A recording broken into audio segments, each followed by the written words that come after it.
মনিকা কবির হচ্ছে বাংলাদেশে একজন গুপ্ত হিসাবে আছেন। উনি যে কোনো দেশের এজেন্ট হিসেবে বাংলাদেশে কাজ করছেন। বাংলাদেশের একজন সচেতন নাগরিক হিসেবে আইনের শাসন, জনশৃঙ্খলা ও সামাজিক মূল্যবোধ রক্ষার স্বার্থে আমি তাকে লিগ্যাল নোটিশটি দিয়েছি। কারণ বাংলাদেশের সংবিধান অনুযায়ী যে কেউ, সে বিদেশি হোক কিংবা বাংলাদেশি, যদি সে কোনো আইনের লঙ্ঘন করে তাহলে তাকে আইনের আওতায় আসতে হবে। তার পাসপোর্টের তথ্য অনুযায়ী আমি যে তথ্যটি পেয়েছি, 2025 সালের 16ই জানুয়ারি তার পাসপোর্টের মেয়াদ শেষ হয়ে গিয়েছে। সে বর্তমানে অবৈধ নথিপত্রের মাধ্যমে বাংলাদেশে অবৈধভাবে অবস্থান করছে। অবৈধভাবে অবস্থান এর পাশাপাশি তিনি বৈধ ওয়ার্ক পারমিট ছাড়া তিনি বিভিন্ন বাণিজ্যিক কার্যক্রমে অংশগ্রহণ করছে। এর পাশাপাশি তিনি বিভিন্ন অশ্লীল কন্টেন্ট তৈরি করে সামাজিক যোগাযোগ মাধ্যমে প্রচার করছে। প্রথমত বাংলাদেশে থাকার জন্য কিন্তু ফার্স্ট হচ্ছে আপনার বৈধ কাগজপত্র লাগবে। এর পাশাপাশি আপনার ওয়ার্ক পারমিট নিতে হবে। বাংলাদেশ ইনভেস্ট ডেভেলপমেন্ট অনুযায়ী আপনার হচ্ছে ফার্স্ট আপনার বাংলাদেশে বৈধভাবে কাজ করার জন্য ওয়ার্ক পারমিট নিতে হবে। প্রথমত তার বাংলাদেশে কাজ করার জন্য কোনো বৈধ ওয়ার্ক পারমিট নেই। এছাড়া আপনার হচ্ছে বিডা থেকেও কিন্তু আপনার অ্যাপ্লিকেশন করে বৈধ ওয়ার্ক পারমিট কিন্তু আপনার নিতে হবে। তাছাড়া আপনি কোনো ধরনের বাণিজ্যিক কাজ বা কোনো ধরনের প্রমোশনাল কাজ আপনি করতে পারবেন না। আমার জানা মতে তার এই ধরনের কোনো বা ওয়ার্ক পারমিট কোনো নেই। প্রথমত মনিকা কবির হচ্ছে বাংলাদেশে একজন গুপ্ত হিসাবে আছেন।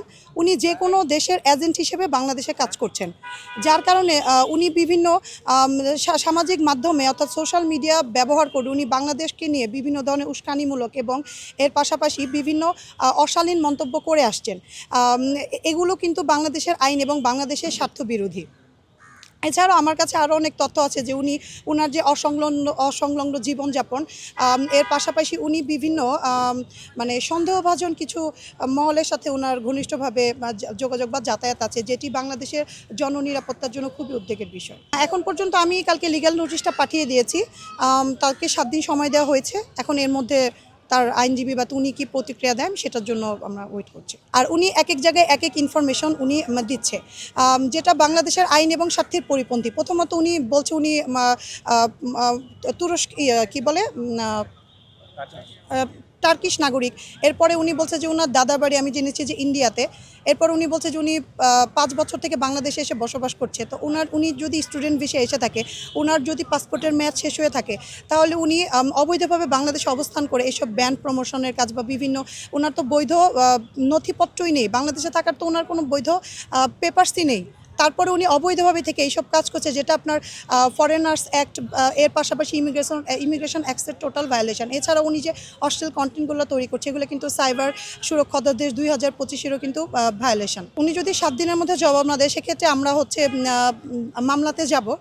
এর পাশাপাশি হচ্ছে ওনাকে নিয়ে আমি শুধু ওনাকে যে লিগ্যাল নোটিশ দিয়েছি এটি নিয়ে, এর পাশাপাশি বিভিন্ন বড় ধরনের ব্র্যান্ড যেমন দারাজ, আনজারা, তারাও কিন্তু ফরেনার্স একটা ভায়োলেশন করে তারা একজন অবৈধ বিদেশি নাগরিককে তারা হচ্ছে বিডা থেকে বা বাংলাদেশ আপনার ইনভেস্ট ডেভেলপমেন্ট থেকে কোনো প্রকারের ওয়ার্ক পারমিট না নিয়ে তাকে দিয়ে কিন্তু বিভিন্ন ব্র্যান্ড প্রমোশনের কাজ করিয়েছে। এর পাশাপাশি এই ব্র্যান্ড প্রমোশনের কাজ করার পাশাপাশি ওনারা কিন্তু সরকারকে কোনো ধরনের ট্যাক্স বা ভ্যাট দেয়নি। এটা কিন্তু ইনকাম ট্যাক্সের ভায়োলেশন বা ভ্যাট ট্যাক্সের ভায়োলেশনও কিন্তু তারা করেছে। আর মনিকা কবির যিনি আছেন উনিও কিন্তু গভর্নমেন্টকে কোনো ট্যাক্স বা ভ্যাট দেয়নি। এর পাশাপাশি এই যে বিভিন্ন ব্র্যান্ডগুলো আছে তারাও কিন্তু ফরেনার্স অ্যাক্ট বা ট্যাক্স ভ্যাট যে আইনগুলো আছে সেগুলো কিন্তু তারা ভায়োলেশন করেছে। আমি তাদেরকেও লিগ্যাল নোটিশ দিয়েছি। এর পাশাপাশি আমি NBR-এ কমপ্লেন করেছি। এর পাশাপাশি বিডাতেও আমি অভিযোগ করব স্বরাষ্ট্র মন্ত্রণালয় সব জায়গাতে যে ওনারা একজন অবৈধ বিদেশি নাগরিককে কিভাবে ওনাদের ব্র্যান্ড প্রমোশনের কাজে ইউজ করতেছে, আর ওনারা তাকে দিয়ে বিভিন্ন অশ্লীল মানে ব্র্যান্ড প্রমোশনের কাজ তো করেছে, সেগুলো খুব ধরনের অশ্লীল, এই অশ্লীল কাজগুলো তারা এগুলো প্রচার করছে। তো এর পাশাপাশি ভবিষ্যতেও কোনো ব্র্যান্ড যদি তাকে দিয়ে, মনিকা কবিরকে দিয়ে যদি ব্র্যান্ড প্রমোশনের কাজ করে, আমি তাদেরকেও আইনের আওতায় আনবো। দুধার চকলেটে একাকার হয়ে ওঠা প্রাণ লেয়ার সম্পর্কের মিষ্টি ম্যাজিক।